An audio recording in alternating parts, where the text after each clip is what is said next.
स्वागत है आप सभी का हमारे पाठ क्लास बाई इसकी आर्याना यूट्यूब चैनल पे। दोस्तों, तो आज हम लोग जानेंगे हिंदी के एक बहुत ही महत्वपूर्ण कहानी जिसके लेखक जयप्रकाश नारायण है और इस पाठ का नाम है संपूर्ण क्रांति। तो आइए हम लोग स्टार्ट करते हैं अपने पाठ को। पहले जानेंगे जयप्रकाश नारायण के जन्म स्थान और उनके जीवनी के बारे में। तो आइए स्टार्ट करते हैं हम लोग। जयप्रकाश नारायण का जन्म 11 अक्टूबर 1902 को हुआ और इनका निधन 8 अक्टूबर 1979 को हुआ। इनका जन्म स्थान सिताब दियारा गाँव, जो उत्तर प्रदेश के बलिया और बिहार के सारण जिले में फैला हुआ है, यहाँ पे हुआ। इनका बचपन में पुकार का नाम बाउल और बड़े होने पे जेपी नाम से प्रसिद्ध है। अपनी जन्म पक्षधरता के लिए लोकनायक के रूप में प्रसिद्ध हुए। माता का नाम फूल रानी और पिता हर्षो दयाल। उनकी पत्नी प्रभावती देवी प्रसिद्ध गांधीवादी ब्रजकिशोर प्रसाद की पुत्री थीं। इनकी आरंभिक शिक्षा घर पर ही, फिर पटना कॉलेजिएट पटना में दाखिल हुए। यहीं बिहार में हिंदी की वर्तमान स्थिति विषय पर लेख के लिए सर्वोच्च पुरस्कार प्राप्त किया। इसके बाद पटना कॉलेज पटना में प्रवेश। असहयोग आंदोलन के दौरान शिक्षा अधूरी छोड़ी। 1922 में शिक्षा प्राप्ति के लिए अमेरिका गए। वहाँ कैलिफोर्निया, बर्कले, विल्किंसन, मेडिसन आदि कई विश्वविद्यालयों में अध्ययन किया। फिर मार्क्सवाद और समाजवाद की शिक्षा यहीं ग्रहण की। माँ की अस्वस्थता के कारण पीएचडी न कर सके और देश लौटे। इनके राजनीतिक जीवन के बारे में 1929 में कांग्रेस में शामिल हुए। 1932 में सविनय अवज्ञा आंदोलन के दौरान जेल गए। जेल से बाहर निकल कर कांग्रेस के अंदर ही कांग्रेस सोशलिस्ट पार्टी के गठन में अहम भूमिका निभाई। 1943 में भी जेल गए। 1942 के आंदोलन से विशेष प्रसिद्धि मिली। आज़ादी के बाद 1952 में प्रजा सोशलिस्ट पार्टी के गठन में योगदान। धीरे धीरे सक्रिय राजनीति से स्वयं को अलग कर लिए। 1954 में विनोबा भावे के सर्वोदय आंदोलन से जुड़े। 1974 में छात्र आंदोलन का नेतृत्व किया और आपातकाल के दौरान जेल गए। इनके मार्गदर्शन में ही जनता पार्टी का गठन हुआ। रिकंस्ट्रक्शन ऑफ इंडियन पॉलिटी इनकी प्रमुख कृतियां हैं। कुछ कविताएं भी लिखी, डायरी एवं निबंध भी प्रकाशित की। इनको सम्मान मिला 1965 में समाज सेवा के लिए मैग्सेसे सम्मान। 1998 में भारत रत्न से भी सम्मानित किया गया। जयप्रकाश नारायण 20वीं सदी के भारत के एक प्रमुख समाजवादी विचारक, क्रांतिदर्शी नेता, समर्पित समाजकर्मी तथा विद्रोही स्वाधीनता सेनानी थे।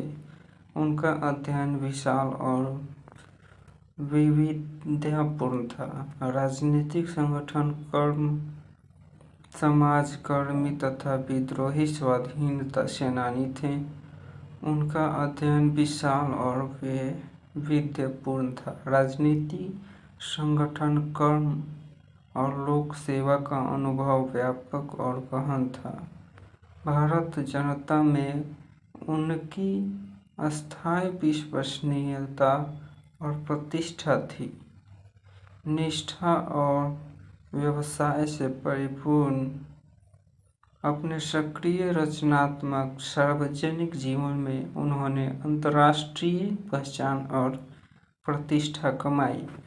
वे अपने समय में विश्व के कुछ चुने हुए लोकतांत्रिक नेताओं में से एक थे। विदेश से अपनी शिक्षा पूरी कर लौटने के बाद उन्होंने स्वाधीनता संघर्ष में अपने को झोंक दिया। स्वाधीनता संघर्ष में उनकी भूमिका क्रांतिधर्मी थी। स्वाधीनता प्राप्ति के बाद उन्होंने सत्ता केंद्रित राजनीति के बदले अपने लिए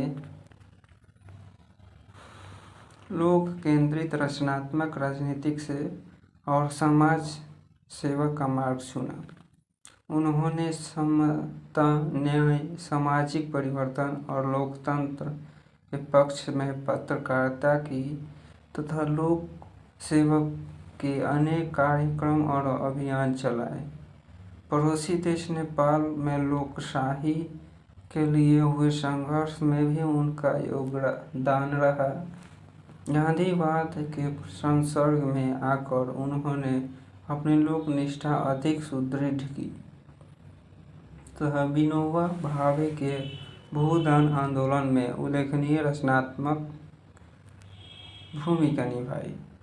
60 के दशक में अपनी ईमानदारी, त्याग और निस्वार्थ लोक सेवा के कारण जनता के बीच अर्जित अपनी विश्वसनीयता के चलते उन्होंने डाकुओं के हृदय परिवर्तन और पुनर्वास को लेकर उल्लेखनीय उपलब्धियां हासिल की।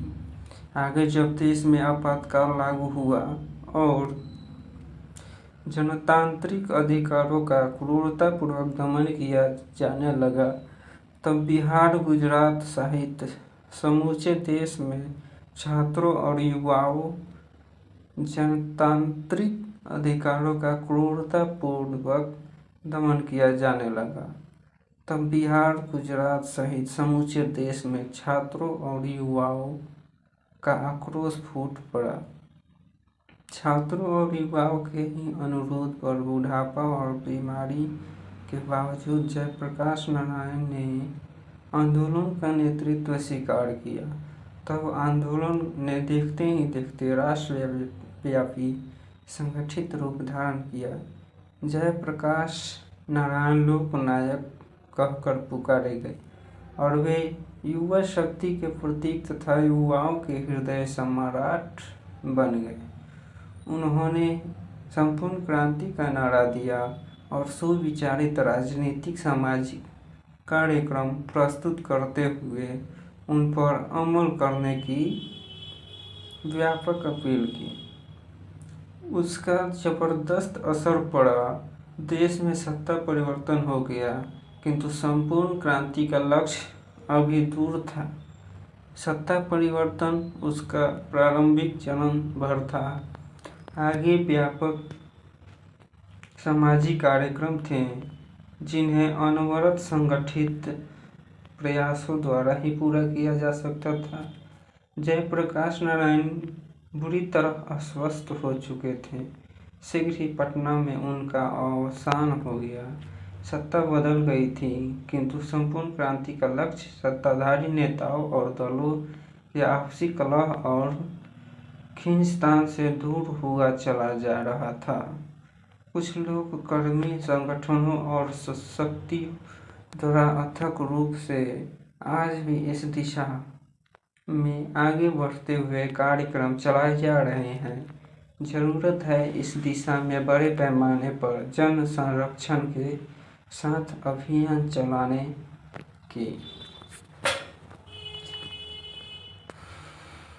यहाँ 5 जून 1974 के पटना के गांधी मैदान में दिए गए जयप्रकाश नारायण के संपूर्ण क्रांति वाले ऐतिहासिक भाषण का एक अंश प्रस्तुत है।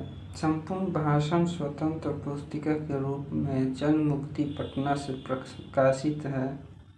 इस संकलित अंश में उसकी एक छोटी सी झलक भर मिलती है, किंतु लाखों लाख की संख्या में संपूर्ण प्रदेश और देश के विविध क्षेत्रों से आए लोगों, विशेषकर युवा वर्ग के उस ऐतिहासिक जन समर्थ के बीच लोकनायक ने अस्वस्थ दशा में भी शांतिपूर्वक अपनी बातें कही और संपूर्ण जनता मंत्रमुग्ध होकर सुनती रही।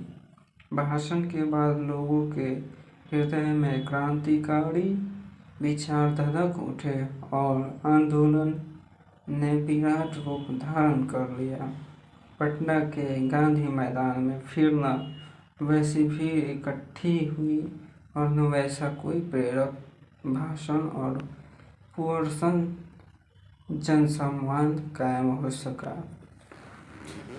राष्ट्रकवि दिनकर ने जयप्रकाश नारायण के बारे में कहा है जयप्रकाश वह नाम जिसे इतिहास समादर देता है, बढ़कर जिसके पद चिन्हों को ऊर पर अंकित कर लेता है। तो दोस्तों, आज के लिए इतना ही।